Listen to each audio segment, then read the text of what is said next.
Today on First Cup, we've got some MLK quotes, and we're going to talk about blocking and defense in the martial arts. Stick around. We start in 20. I got coffee. It's not stupid cold. I don't think I need anything else. Do I? No, phone if I need it. More coffee. I think we're good to go. All right. And here we go in 3, 2, 1. Good morning, everyone, and welcome. Today is Monday. It is January 17th, 2022. My name is Jeremy, and this is my first cup of coffee.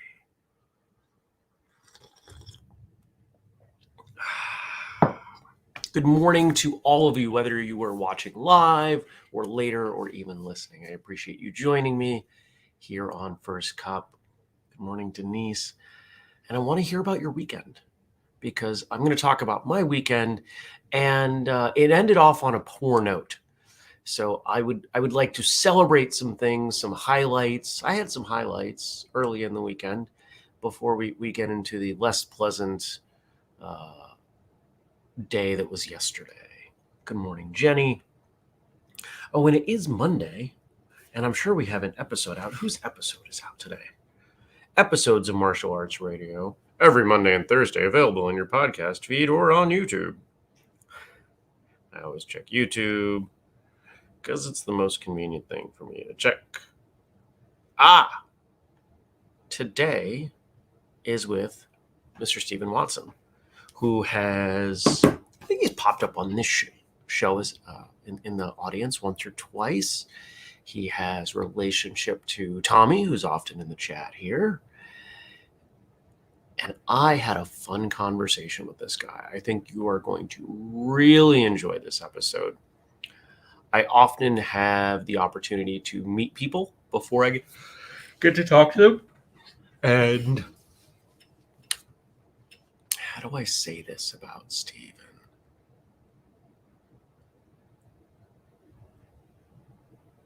He's got a lot of heart. And I don't mean that the way that people say it in TV and movies where they're talking about, a child struggling against something. That is not what I mean. I mean that this man's heart is 3 sizes bigger than the average person's, not physically. He's a good man. I appreciated meeting him. We had a brief exchange at Free Training Day that truly, in I think a cumulative total of 3 to 4 minutes, left a mark, a good mark. And his episode was more of the same. So I hope that you do check it out. I hope you enjoy it. I really did. Denise says, already added to my podcast queue. Good morning, Andy. Good morning, Dennis. Dennis says, every new day should be unwrapped like a precious gift. Apparently that was newscaster Harry Harrison's something he said. Well, Saturday, Dennis was on there, as well as a number of others. Let's see, who else was on there for past guests? So Dennis and I had our Superfoot system pre-test. We will be testing with Grandmaster Wallace in a couple weeks at Alan Goldberg's event. But Wallace has been on Martial Arts Radio, I believe episode 14, maybe 13. Alan Goldberg was on the show. Also in attendance, Shannon Hudson, who has been on the show. We'll be testing in New Jersey. And then on the testing board, we had Terry Dow, who's been on the show, Chris Natsky, who's been on the show, and then a couple of other Superfoot black belts who guide things, who I've invited to be on the show, and it hasn't happened. And I try to be careful of poking my friends too much to come on the show, because I don't want them to get offended that I'm bothering them. But would still like Paul and Jim to come on the show one day. Maybe they will. Hopefully they will. Andy says, have a wonderful day and stay safe out there. Yeah, it's snowing here. It's supposed to snow all day. It's going to warm up. We're supposed to hit a high of 38 degrees, which in contrast to yesterday, waking up at minus 13. At one point, it was minus 15 this weekend. It's a 50-something degree swing, and it's still winter. Crazy, right? So that was good about Saturday. It felt good. Techniques were going well. I didn't come away too sore. I got a couple things that I'm going to work on conditioning-wise. Did a bunch of cleaning around the house. And then yesterday, I woke up and the plan was I'm going to go to Maine, grab some more stuff from my father's house. I'm almost done. This might be the last trip of a certain category of thing that I'm looking to bring back. And put the laundry in the washing machine, and I hit go. A couple minutes later, it's going ding, ding, ding. And it has the warning that it's not filling. And I was like, oh, well, the water's coming out of the sink. So it must be that the filter on the back. I have pretty heavy water, and I got to clean that filter out every couple of years. So I pull that out. Nope, not the filter. Double check. Oh, that's right. The washing machine and the dishwasher have their own water lines. When was the last time I used the washing machine and dishwasher? Oh, it's been a couple days. And I've been heating the house with wood, which means the forced hot air that runs under my house. My house started as a trailer. It's had stuff added on, like right here was added on. It's considerably larger, but it still has a kind of a pocket underneath. Oh, shoot. Those water lines froze up. So I managed to get all of those thawed out. Wasn't that bad. Ran the washing machine. Everybody in the chat's going, oh, no. Things were good. Instead of leaving at like 9, I left at 12:30. I debated whether or not to go because I really don't love driving through the mountains when it's dark, and I knew the storm was coming in. And what if it came a little bit early? But I said, no, I've got to do this. I've got to get this done. There is a timeline on some of this stuff.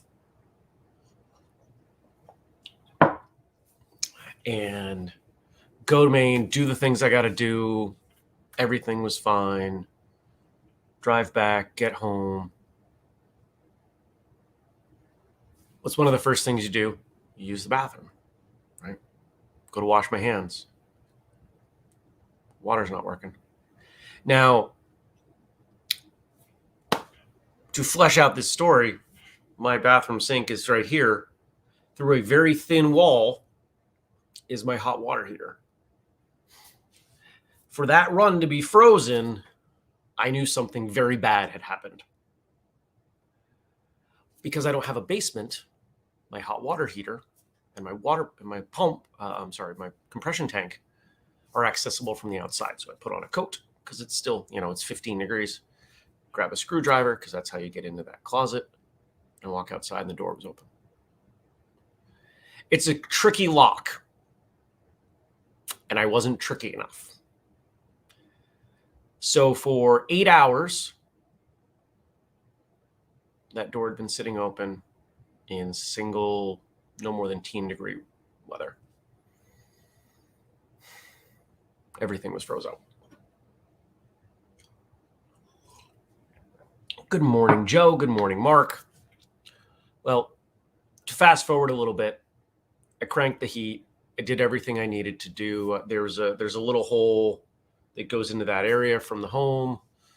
Got some hot air going in there, and I got things thawed out, and something had burst.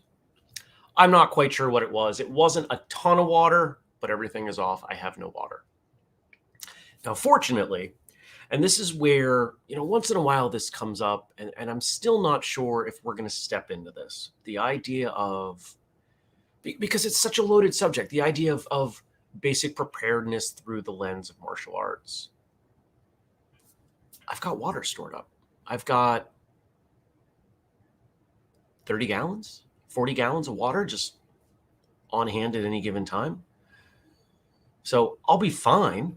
I was able to make coffee, right? I'm good. But I got to call my friend, the plumber, and hopefully he's not too busy. Oh, and by the way, in the next 10 days, we have 2 days that are above freezing. So that complicates things. There are posts that go around periodically, and they usually involve alligators or large snakes or tornadoes. And it's folks who live up here saying, oh, yeah, this is why I choose to live in the snow.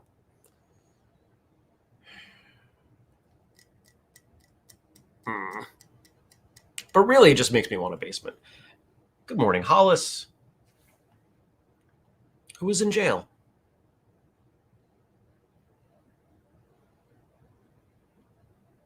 Oh, Mark is in Facebook jail. That's right. I saw that. Mark Warner is in Facebook jail. Yeah, it's become really interesting how easily someone can end up booted on Facebook for, I think it's 30 days.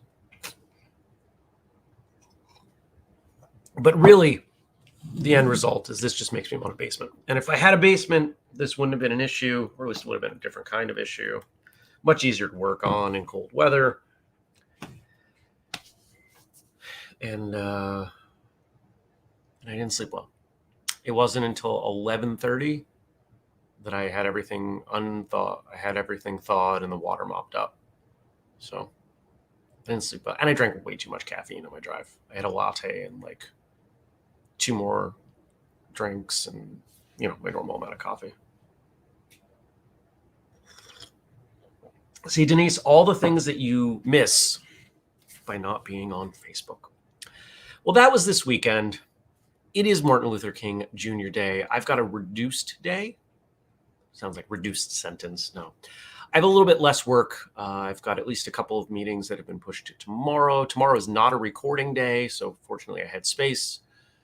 And I've got a couple meetings that I'm not sure if they're going to happen. I'll show up. We'll see if other people show up.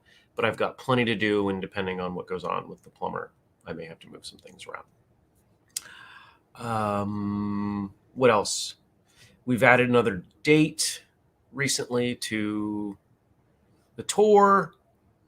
I've got conversations going. The next stage of conversation with the Pacific Northwest tour. So that's looking good. We've got free training day dialing, and so many good things are happening this year. I've got another seminar coming up this coming weekend and stuff happening with that. Just things look great. Things are really great. I'm really excited for all that 2022 has to bring, despite what it has already brought.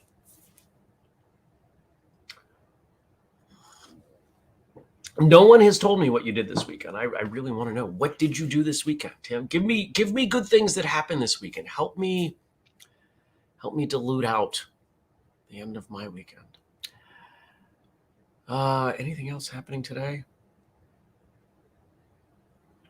I'm looking around. Nothing in particular. No. Oh, the other thing I did this weekend that was fun? I started planning out my 2022 garden. And I'm going to buy a greenhouse, and it's going to be inside, a small one. There's so much going on. But I think it's time to flip over. What did you guys leave me to talk about? Denise says, I cooked Wagyu steak and tried to stay warm. Yeah, it was cold. It was really cold. Between the cold and the snow, I feel like nobody in the U.S. is happy right now. We've got this big storm that's hitting us, and it's going to be like so much snow. I don't think it's really going to be that much snow. So today we've got some stuff. It's going to be from Frank. I had asked everyone to leave some stuff about blocking, defensive techniques, and everything. And so we're gonna read the MLK quotes, courtesy of Frank. Thank you, Frank. And then Dennis left something, and hopefully that leads to some conversation from all of you, or with all of you. So today is Martin Luther King Jr. Day, and we've got 3 quotes. Rarely do we find men who willingly engage in hard, solid thinking. There is an almost universal quest for easy answers and half-baked solutions. Nothing pains some people more than having to think. I feel like I could have said this. This is a recurring theme in my observation of the world. Everyone's defense and attack of anything relies on an appeal to someone else's authority. The problem with that is, what if the authority is wrong? Or what if you are in a situation where you should be making a slightly different decision? Whether it's your instructor or your parent or your spouse or someone in a profession, I think blindly accepting what is said to you, or a religious figure, blindly accepting what is said to you is a recipe for disaster. We all know plenty of examples of someone who's immensely gullible who's been burned. I've been burned. When I started whistlekick, I had a number of people who I assumed, because they were high-ranking martial artists with a long history of experience both in martial arts and martial arts as business, that they wouldn't take advantage of me, that they wouldn't take my money and give me literally nothing in return. Yeah, plenty of times. So now I ask questions, lots of questions. If it seems too good to be true, or if my gut says there's a hole here, I keep digging, or I walk away, because I have that right. And I think we always have that right to ask more questions. And anyone who tells you you don't have the right to ask questions probably doesn't have the answers. I am not saying this about anything in particular. You can apply what I'm saying to anything you choose to. Good morning, Jason.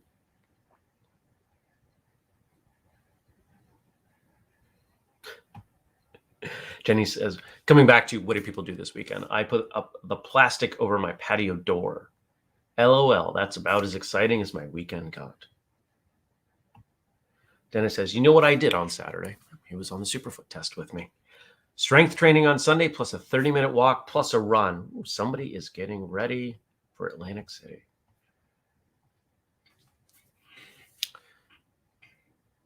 Quote 2. Let no man pull you so low as to hate him. Let no man pull you so low as to hate him. Where's the responsibility in that statement? It's on us. It is up to me to make sure no one gets in my head so much that I hate them. Hate is wasted energy. Not worth it. Move on.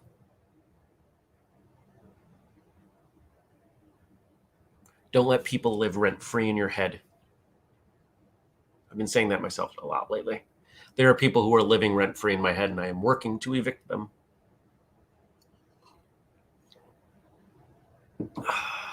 Coffee is good. This particular coffee, this is from one of my clients, and the bag's been sitting. I don't know why I didn't open it, but it's from Costa Rica. And it's already ground, which I'm not thrilled about, but that's okay. It's not that I'm not thrilled. It's better when I grind it here.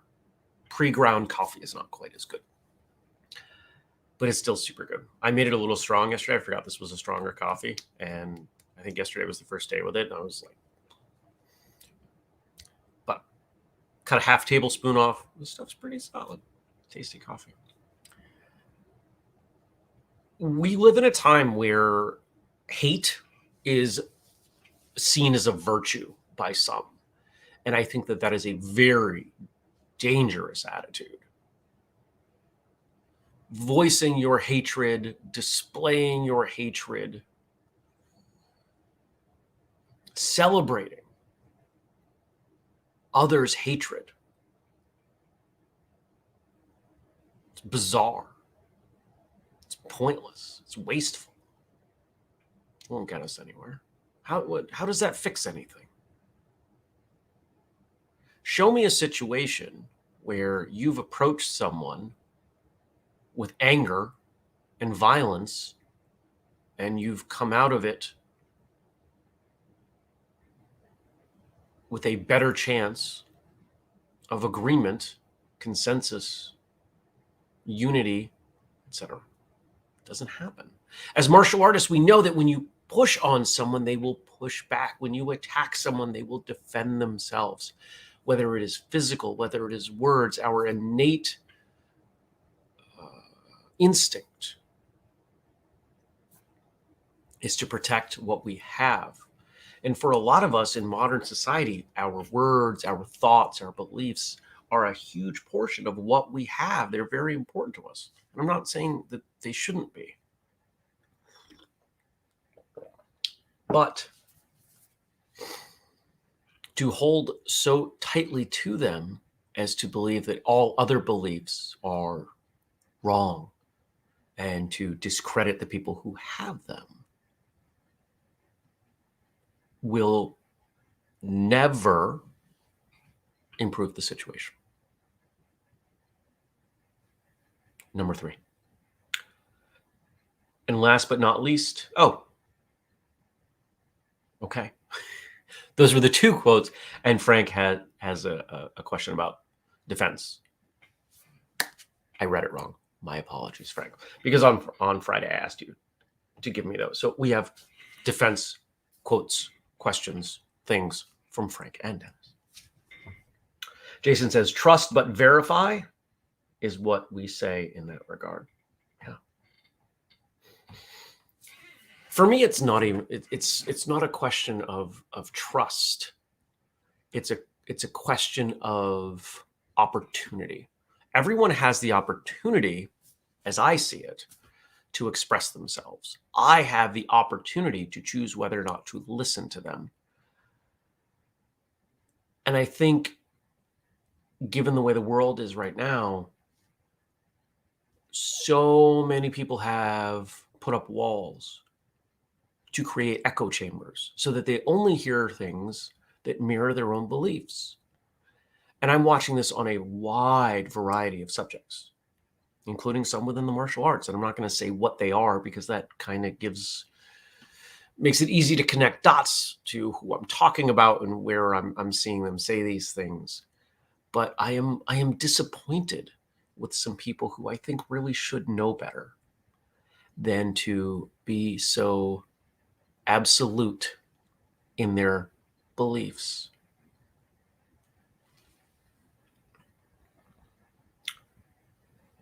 What are some things to keep in mind when defending against a bigger opponent? Generally speaking, if we're talking a one-on-one situation, your opponent will be bigger. Because think about the psychology of violence. If someone is going to attack someone else, they're not going to do it unless they have a good chance of victory or they are incredibly desperate. When we look at circumstances in the typical, I would say by numbers, the majority of violence involves 2 males and alcohol and a lot of posturing. There are plenty of other violent scenarios. I am not suggesting for a moment that they're not, but if we were to count, that's most of them. I have been in those scenarios. I have managed to diffuse them. But I can put myself back there and remember what it was like with that larger person. The first phase is trying to not let it go to a fight. And that's regardless of the size or the number of people. And those rules are roughly the same. We did an episode a very long time ago on self-defense where I talk about using things like humor or self-deprecation or appearing unbalanced or being disgusting. You can go back and find that episode. I don't remember what episode number that is. Maybe somebody in the chat can remind me.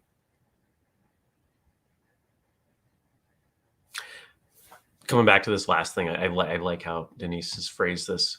The marketplace of ideas, and it doesn't work well if there's no exchange. Yeah, very well said. But if we get past the ability to de-escalate and a larger person is coming at you, the rules aren't any different. You still have to think about range. You still have to think about force and speed and getting to your opponent's back if possible. One of the things that I demonstrate quite often when I teach, regardless of what I'm teaching, is if I'm facing you head on, I have 100% of your available attention and weapons pointed at me. But the more I can circle to your back, the less of a threat you are. So if I can stay out of range and find an opportunity to move to the back, that is what I'm going to do, regardless of whether you are smaller than me or larger than me. And let's face it, at 5'7", most adult men are larger than me. I'm fully aware of this.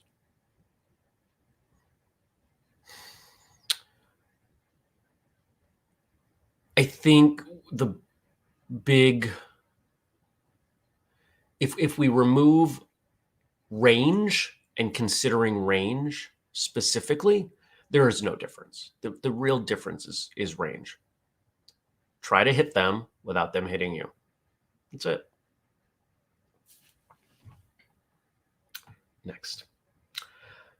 So this comes in from Dennis, and he says, Joe Louis often called the fight game, quote, the art of hitting without getting hit. Pretty much what I was just saying.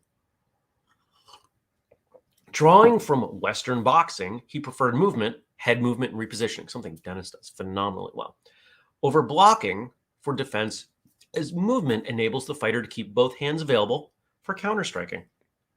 That said, fighters still need to work on their blocking skills to fall back on when your evasive skills fail you during sparring. Here's the best example. If you've ever taught or have memory of yourself as an early martial artist, you probably remember people sticking their hands out to block something that was way far away, much further than you needed to go. In fact, you opened yourself up in defense of that, quote, defense of that technique. If it's not a threat, you can let it go. You don't need to worry about it. And then as you get better, you start to realize, oh, okay, that might come close. That's not going to. And you start to dial in, okay, what's coming close? Okay, that's coming kind of close, but if I move over here just a little bit, I don't even need to block it. And there are plenty of people. I'm actually thinking of Olympic Taekwondo right now. And regardless of the rule set for a moment, they are really good at not blocking, not having to block. They keep their arms tight and they're using forearms to block. And there's a lot of twisting and evasion. And there's a lot of countering to prevent their opponent's counter. There's some great movement in there. Boxing. I think I mentioned this in the last couple of weeks. Tyson Fury having some of the absolute best head movement that I've seen. I'm far from a boxing aficionado, but far better movement, especially head movement, that I've ever seen on a heavyweight. Some people have compared him to early Tyson in that way. I don't know Tyson well enough to say that. But here's the thing about movement, and Dennis dials it in really well. If you move, you have more opportunities to strike.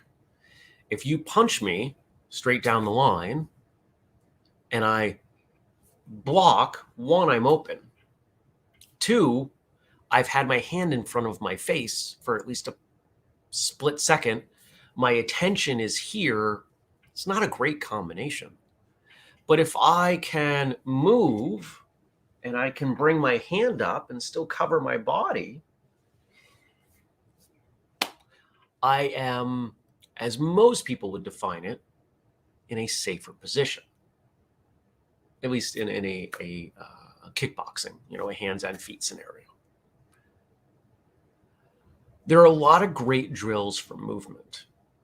The easiest one I've ever seen, and you've probably seen this, maybe you've even done this, put a piece of fishing line or a string in a tennis ball, hang it from something like a doorway, and just hit it and get it moving so it's not quite straight front to back, and practice moving around that tennis ball.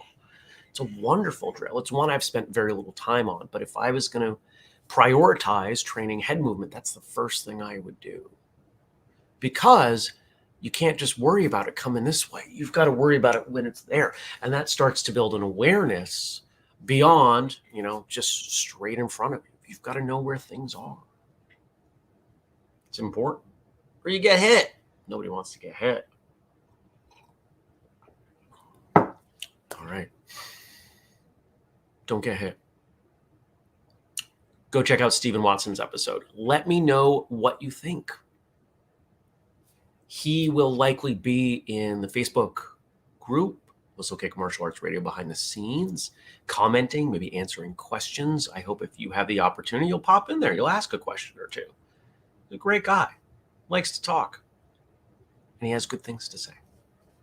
So my love out to him for coming on the show. And to all of you, thanks for coming by. Thanks for watching or listening. Again, whether it's now or later. Remember, if you want to support us, we've got a Patreon, patreon.com/whistlekick. You've also got the code FirstCup15 to get something like this Jackie Chan quote mug, limited edition at whistlekick.com. And if you want the full list, and I put some, what did I put up? Oh, and I remembered a few things else that I was going to put up. Whistlekick.com/family. For the complete list, all the things that you can do, we can do. And something I wanted to remind everyone, because at least one of you in the chat has stepped into this, Patreon, at the $50 and up tiers, you get it included in the School Owners Mastermind. We had our first meeting of that group last week, and it was awesome.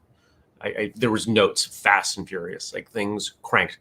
And if you have a school, you could then also check with your accountant, deduct your Patreon contribution. Kind of cool, right? So you person in the chat who stepped into that, I will reach out to you soon and get you in there for the next one. Thanks, everybody. Leave me stuff to talk about, and I'll see you back here tomorrow. Peace.